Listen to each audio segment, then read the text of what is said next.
నమస్తే. నేను మీ ప్రశాంత్. వైసీపీలో రోజా రాజీనామా చేయబోతున్నారా? అయితే మరి పెద్దిరెడ్డి ఏం ప్లాన్ చేస్తున్నాడు ఇంతకీ? సో దీని గురించి అయితే మాట్లాడేందుకు ప్రస్తుతం మనతో పాటు టీడీపీ స్పోక్స్ పర్సన్ సూర్యదేవర లత గారు ఉన్నారు. నమస్తే అండి. నమస్తే మేడం, మొన్నటి వరకు చూసుకుంటే కనుక విజయసాయి రెడ్డి అయితే రాజీనామా చేయడం జరిగింది. ఇప్పుడు చూసుకున్నట్లయితే వైసీపీలో రోజా రాజీనామా చేయబోతుంది అన్నట్లయితే కొన్ని వైరల్గా వినిపిస్తున్నాయి. అదేవిధంగా పెద్దిరెడ్డి కూడా దీని మీద ఏదో ప్లాన్ చేస్తున్నాడు నగరిలో అని చెప్పేసి కూడా వినిపిస్తుంది. అసలు ఏం జరుగుతుంది మేడం? ఇప్పుడు రాజకీయాలు చూసుకుంటే విచిత్రంగానే అనిపిస్తున్నాయి. ఏంటో తెలుసా, ఇప్పుడు ఒక నాయకుడిని వాళ్ళ పార్టీ వాళ్ళే చెక్ పెట్టాలి అనుకున్నప్పుడు ఇంకొకరిని అక్కడ కుటుంబంలో ఏదైనా కొంచెం చిక్కులు ఉన్నా సరే, ఆల్రెడీ వాళ్ళు బయట బహిరంగంగానే వచ్చిన తర్వాత ఆ కుటుంబంలోనే వ్యక్తిని ఇంకొకరిని తీసుకొస్తే ఈ రోజా లాంటి, అంటే అదే నియోజకవర్గం నగిరి సంబంధించిన నియోజకవర్గంలో రోజా ఉంటుంది కాబట్టి రోజాకి చెక్ పెట్టే అవకాశం ఉంటుంది. ఇదంతా పెద్దిరెడ్డి గారు స్కెచ్ వేసినా వేయచ్చు. ఎందుకంటే రోజా గారికి పెద్దిరెడ్డి గారికి అనేది వైరం అనేది నడుస్తూనే ఉంది, అది అందరికీ తెలిసిన విషయమే.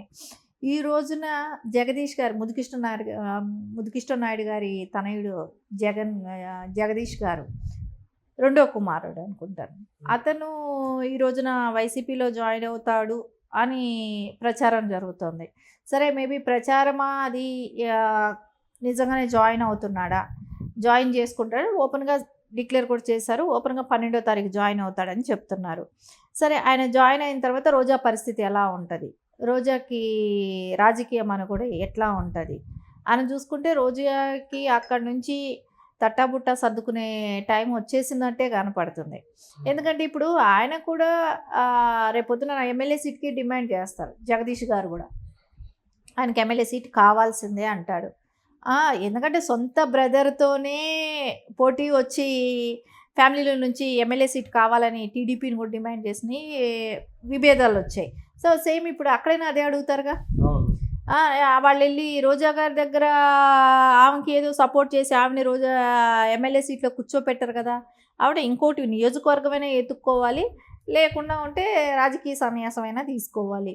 సరే, వేరే నియోజకవర్గానికి వెళ్తుందా అని అంటే ఎక్కడికి వెళ్తుంది, ఎక్కడ ఆవిడకి వేరే వాళ్ళు ఎక్కడైనా ఇస్తారా? ఇప్పుడు ఏ నియోజకవర్గాలకి అక్కడ ఒక స్టాండ్ అయిపోయిన వాళ్ళు ఉంటారు. సరే, అది ఆల్రెడీ ఇది అయిపోతున్న చాప్టర్ లాంటిది అయిపోయింది. అంటే ఇక్కడ వైసీపీలో చాలామంది విజయసాయి రెడ్డి గారు లాంటి వాళ్ళు, ఇంకా ఉన్న పెద్దలు అట్లాంటి వాళ్ళందరూ వెళ్ళిపోతున్నారు, బాలనేని గారు లాంటి వాళ్ళు, ఇలాంటి వాళ్ళందరూ వెళ్ళిపోతున్నారు. సరే, ఇప్పుడు ఈ తరుణంలో వచ్చి చేరే వాళ్ళు ఎవరైనా తీసుకుంటే, ఇప్పుడు రాజకీయంలో శైలజానాథ్ గారు కానివ్వండి, ఇలాంటి వాళ్ళని తీసుకుంటే వాళ్ళు వచ్చి ఇప్పుడు జాయిన్ అవుతున్నారంటే వాళ్ళు నిజంగా రాజకీయ సన్యాసంలోనే ఉన్నారు ఇన్ని రోజులు, వాళ్ళకి ఎక్కడ ఆపర్చునిటీలు లేవు. సో ఇప్పుడు వాళ్ళు ప్లాట్ఫామ్ ఎత్తుక్కుంటున్నారు, అంటే గతంలో వాళ్ళకు ఉన్నది ఇప్పుడు ఎత్తుక్కుంటున్నారు. సరే, జగదీష్ గారిని తీసుకుంటే ముదికిష్ట నాయుడు తనయుడు తీసుకుంటే అతనికి ఏంటంటే చూశారు, తెలుగుదేశంలో రావడానికి చాలా వరకు ట్రై చేశారు. ఫ్యామిలీ కాబట్టి, ఇంటర్నల్ ఫ్యామిలీ కాబట్టి మీరు సెట్ చేసుకోండి అనేది ఒక సూచన ఇవ్వటం జరిగింది. సరే, దాని మూలన ఇప్పుడున్న గాలి భానుప్రకాష్ గారికి కానీ ఇవ్వటం జరిగింది.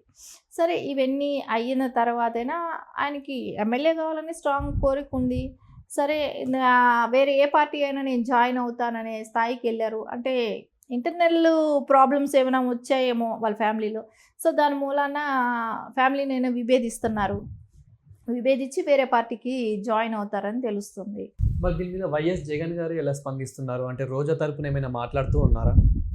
ఇప్పుడు వాళ్ళకి ఏమిటంటే రోజా గారికి మూలాన అక్కడ క్యాడర్ అంతా, నగిరి నియోజకవర్గంలో ఉన్న క్యాడర్ అంతా కూడా రోజా గారికి అగెనిస్ట్గా ఉంది. ఎవరు ఆవిడతో కలిసి పని చేయడానికి ప్రిపేర్గా లేరు.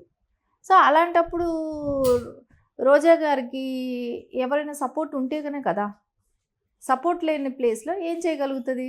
సో ఖచ్చితంగా ఇప్పుడు జగన్మోహన్ రెడ్డి గారైనా ఒకటే ఆలోచిస్తారు, ఆవిడ ఉంటే మేము పని చేయమనే క్యాడర్ తయారైంది నగిరి నియోజకవర్గంలో, ఆవిడకి మేము సపోర్ట్ చేయమని అంటున్నారు, బహిరంగంగానే చెప్పారు.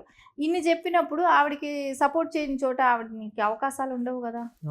సో అందుకనే జగన్మోహన్ రెడ్డి అయినా ఏం చేస్తాడు, కొత్త వాళ్ళని కోసం ట్రై చేస్తాడు. ఈవిడ ఆల్రెడీ ఆడ బ్యాడ్ నేమ్ తెచ్చుకునింది. సరే, రేపు పొద్దున వీళ్ళిద్దరూ కలిసి జగన్మోహన్ రెడ్డికి చెక్ పెడతారా అంటే కూడా పెట్టచ్చు. ఇక్కడ గాలి ముద్దుకృష్ణ నాయుడు గారి తనయులు ఏంటంటే ఆ నియోజకవర్గంలో ఆయన బతికున్నన్ని రోజులు చాలా సంవత్సరాల వరకు ఆయనే ఎమ్మెల్యేగా ఉన్నారు. అలాంటి ప్లేస్లో ఇప్పుడు వాళ్ళ కొడుకులు డివైడ్ అయి ఉన్నారు. సో రేపొద్దున కలిసిపోతే వాళ్ళిద్దరూ కలిశారనుకోండి, అక్కడ ఈ రోజున రోజాను వదిలేసేస్తే రేపు అది శూన్యం అయిపోతుంది. అక్కడ ఎవ్వరూ కూడా ఉండరు.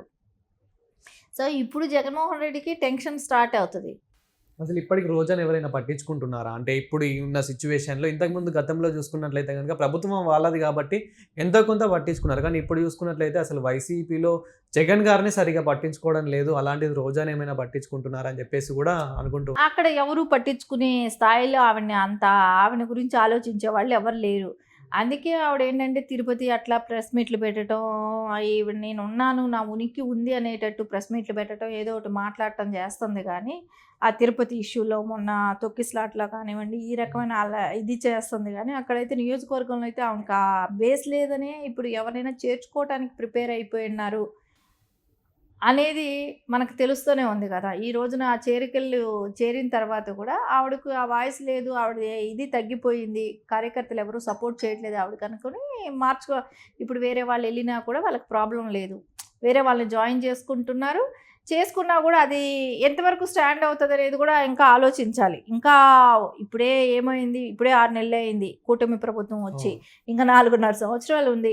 ఈ 4.5 సంవత్సరాల్లో వాళ్ళ పరిస్థితులు ఏంటో, ఇప్పుడు వెళ్ళి జాయిన్ అయ్యే వాళ్ళైనా ఉంటారా ఉండరా, ఈవిడ రేపొద్దున అక్కడే ఉంటుందా, ఈవిడికి కోపం వచ్చి రేపు ఈవిడ రాజీనామా చేస్తుందా రోజా, ఇవన్నీ కూడా ఉంటాయి కదా. రాజీనామా చేస్తుందా లేకుంటే వేరే నియోజకవర్గాలకు ఏమైనా ఆమెను పంపుతారా, సరే వీళ్ళు జాయిన్ అయిన వాళ్ళు ఇద్దరు కలిసి పనిచేస్తారా, సరే ఇద్దరు మేము కలిసి పనిచేస్తాము రేపు పొద్దున సీట్ వచ్చినప్పుడు అప్పుడు చూసుకుందాం అనుకొని కలుస్తారా అంటే కలవరు. ఎందుకంటే అక్కడ భిన్న ధృవాల్లాగా ఉంటాయి రెండు, అది కలిసే అవకాశం లేదు. అందుకని ఖచ్చితంగా ఈ రోజున రోజాకి అయితే చాలా ప్రాబ్లం పడినట్టే లెక్క. అదేవిధంగా ఇప్పుడు వైసీపీలో చాలామంది కార్యకర్తలు, చాలామంది నేతలు ఎవరైతే ఉన్నారో వాళ్ళు ఇప్పుడు కూటమి ప్రభుత్వంలో చేరబోతున్నారు అని చెప్పేసి కూడా వినిపిస్తూ ఉంది. కూటమి ప్రభుత్వంలోకి వచ్చి జాయినింగ్స్ అవ్వాలనుకున్న వాళ్ళు చాలామంది ఉన్నారు. కానీ అందరినీ చేర్చుకొని అందరికీ ప్లాట్ఫామ్ క్రియేట్ చేయడం అనేది అయితే కష్టం. సో దానిలో కూడా గతంలో వాళ్ళ 5 ఏళ్ళు వాళ్ళు అక్రమంగా సంపాదించటము, కేసుల్లో ఇరుక్కోవటము, ఇలాంటివి ఉన్న వాళ్ళని ఎవరు జాయిన్ చేసుకొని ఆ మరకని మళ్ళా నెత్తిన పెట్టుకోవాలని అయితే కోరుకోరు కాబట్టి, సో అందుకని అయితే ఎవరు కూడా అక్కడ వాళ్ళని వచ్చి వచ్చే వాళ్ళందరినీ జాయిన్ చేసుకోవాలంటే ఇక్కడ ఉన్న క్యాడర్కి అవకాశాలు ఎక్కడొస్తాయి? కూటమి ప్రభుత్వంలో ఆల్రెడీ క్యాడర్ ఉంది.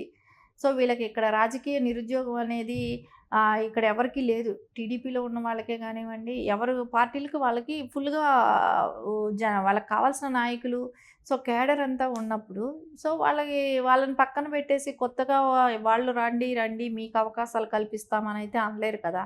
సో అందుమూలనైతే తెలుగుదేశం పార్టీలోకి అయితే ఆ పెద్ద అవకాశాలు అయితే ఉండవు. అందుకే వాళ్ళు వేరే పార్టీలు ఎత్తుక్కోవటం, వెళ్ళిపోవటం కూడా జరుగుతూ ఉన్నాయి.